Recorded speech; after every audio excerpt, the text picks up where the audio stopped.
At yun, nandito pa rin tayo sa Clavel Street at may kumasa sa ating hamon dito. Sa magpakilala ka. Yo, okay nga pala ng Heat Sound, parating na.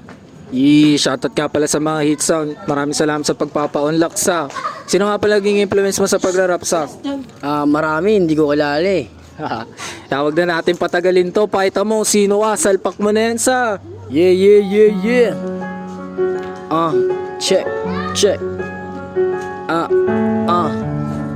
Heat Sounds.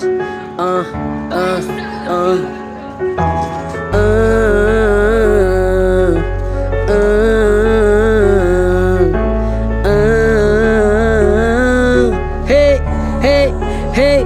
Pag sinimulan mo na magbukay, wag ka na dapat huminto. Sabi nga ng mga nauna, sa ilalim lagi ang ginto.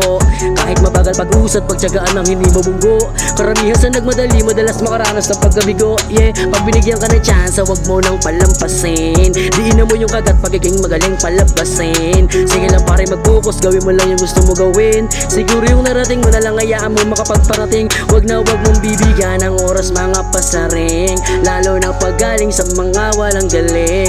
Kung alam mong pabigat, wag mo na pasanin. Masarap maramdaman pagka panalo, pag yung talo asa rin, bitch. Yeah. Tangin na, napaka-solid doon eh. Maraming salamat sa pagpapa-unlock sa atin. Baka may gusto kong i-shoutout o i-promote na kanta. Shoutout sa TSBM, tapos sa mga tropa ko, sa mga kagrupo ko dyan, Heat Sounds yaw. Okay nga pala. Shoutout nga pala sa kanila. At sinashoutout ko nga rin pala mga batang Clavel, mga batang Delpan. Napaka-solid na suporta nyo sa amin. Maraming salamat. Kaya kung nagustuhan nyo yung banat nyo, huwag nyo kalimutan like and share to main. Yun lang ulit. Peace out.